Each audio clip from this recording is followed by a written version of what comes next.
แต่มีทางไทยFC นะครับ ผมมื้อนี้ปลาเผาครับผมมื้อนี้นี่ปลาเผาครับ เมนูไม่เป็นเมียงปลา ปุก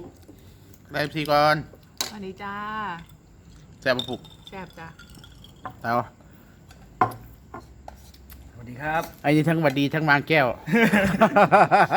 สมิงสมิง สมิงครับสมิง หาไม่ได้สมิงนี่วันนี้ วันนี้มีปลา ปลาเผาครับ ครับปลาเผาแซ่บๆเลยครับพี่น้องอืม พอจะไปจับมาวางไม่เย็นนี่ นุ่มสมแหง ไอ้ฝนตกเลยเตาเนี่ย ไม่ตกนะครับ โฟลินโฟลิน ลิ้นแล้ว ฝนลิ้นแล้วพี่น้อง เก็บผ้าก้อนบังดึงเก็บผ้า ดึงห้าวได้เตา ครับ ครับพอดีฝนลิ้นครับตากผ้าไว้พอดีครับเดี๋ยวให้ฝนลิ้นย่อยฝนลิ้นยังแล้วมันก็เพราะว่าติดตกแห้งดอกนั่งเลยเอาเขาลงไปก่อนเต๋าดึงขึ้นไปยกไปเข้าไปซอกมังกรครับฝนลิ้นพอดีครับกำลังเช็ดชิปมือนี้คือฝนดีแท้เนาะฝนซาจังไหนเนาะฝนซาฝนลือจังไหนเนาะมีผัวเนี่ยนะ หลายใจ แซ่บบ่จังแม่ ครับ ครับ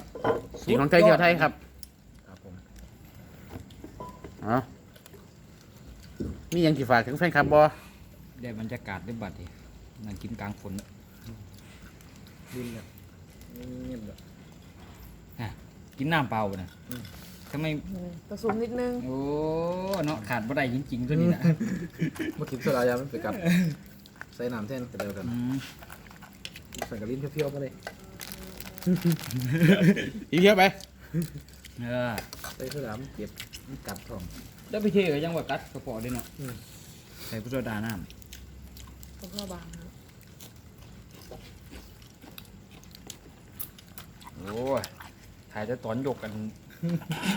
ยกว่า กี่เราด้วย เอายกใส่กับแก้มนี่เขา แซ่บบ่มึงเอาเอาแก้มนี่ลองบ่ไก่บ้านน่ะ โอ้ ไก่บ้านต้มกับใบกะเพราครับใส่ ว่าแล้ว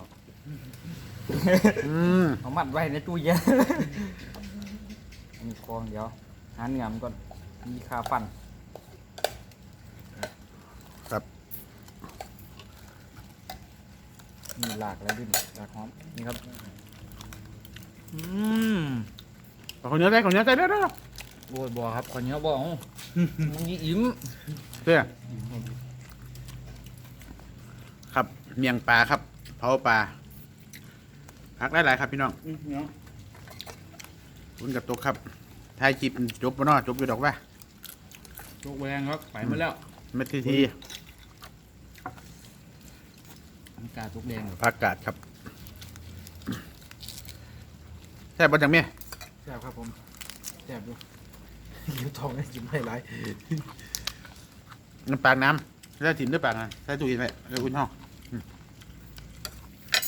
ปากน้ำมะม่วงเสานะครับ คิดทอดจากมะสาวเลยสิ นะเอาอยู่บ่ เอาจะเที่ยว เพียวๆใช่ไหม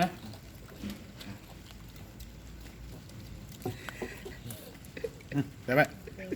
นี่ก่อนสวัสดีครับตกแรงมากจริงๆครับกับลูกก็เก่าโอ้ไง ตั้งรักก่อนตั้งรักนะครับ เลี่ยงเลย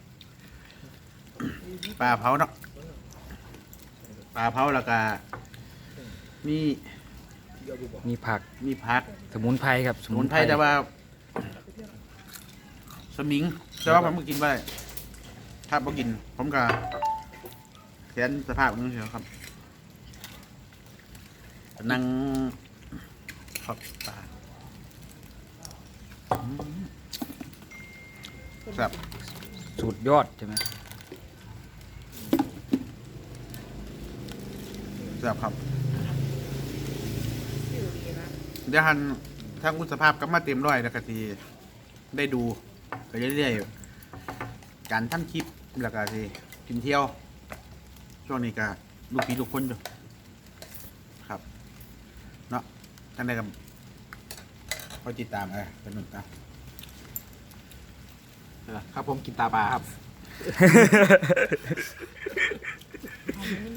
ตาปลาพี่น้อง โอ้ยแซ่บครับผมตาปลามีสองขังแซ่บที่สองอันเท่านั้นครับ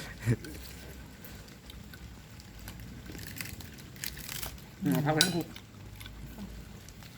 นี่นครับผมแซ่บๆร่วมกันครับฝากติดตามเพจของไทยเที่ยวไทยครับผม นี่ครับนี่ไงพี่น้องแต่ว่ากับว่าเดี๋ยว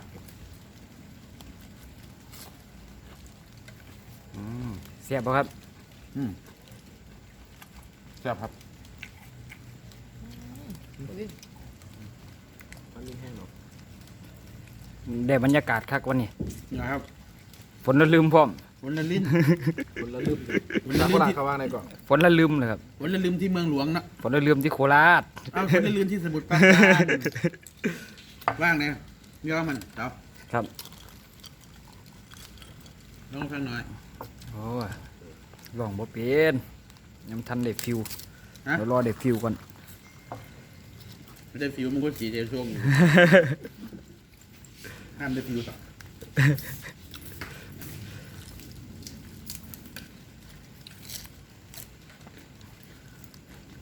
อืม มานี่เอาให้เมียวมันคุณโดนไปหมดพวกนี้เราเขาเก็บมาอันนี้เมียวไปกินนะลูก นี่นะนี่ทั้งนี้จะมองในมือหมุน ครับตับ ตาปลา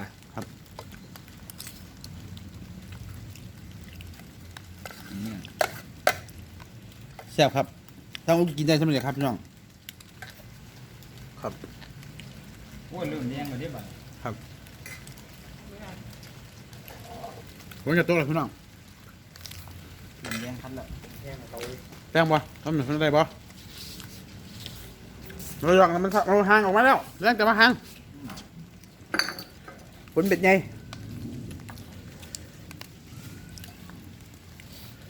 พี่น้องมาเด้อผู้อยู่ช่างไก่อย่าลืมกดติดตามนะครับ กดปักตะไคร้นะ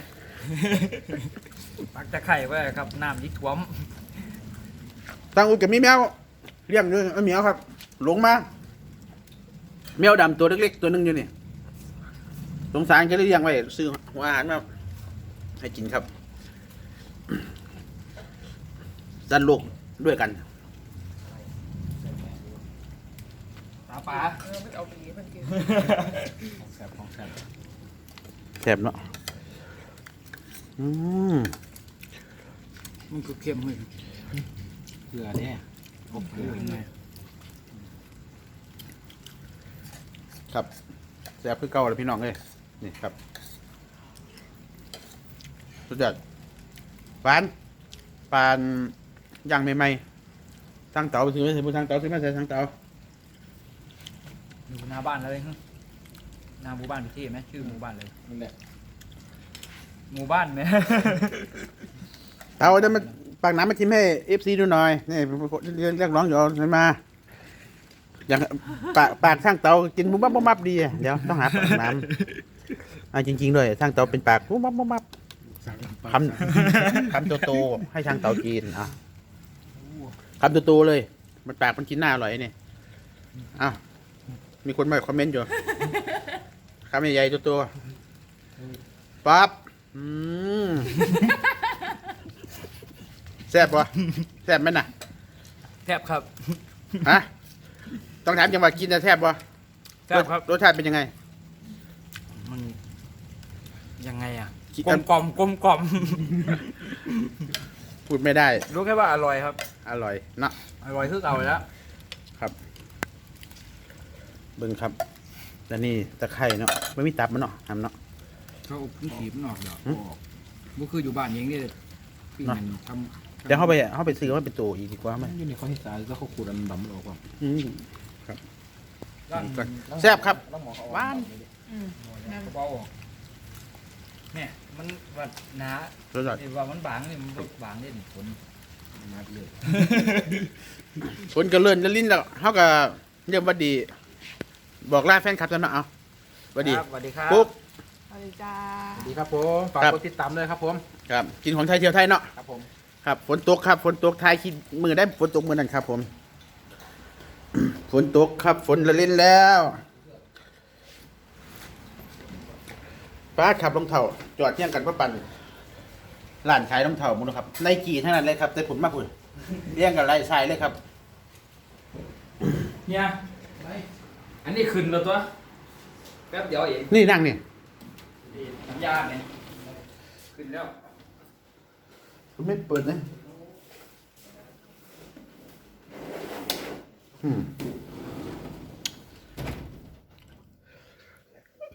ก่อนฝนอีตก โอ้ยจะเป็นเหยียบเป็นเงาได้พี่น้องเลย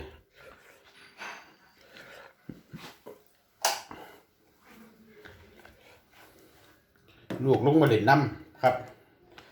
สั่งเมย์ลงมาเล่นน้ำพอลงมาพอบสบายครับนะครับ ติดเชื้อครับ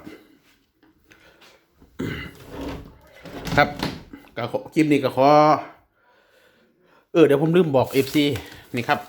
อันผู้ใดเป็นเบาหวานหมอเขาเจ้าแนะนำเนาะพี่น้องหมอแนะนำให้กินอันนี้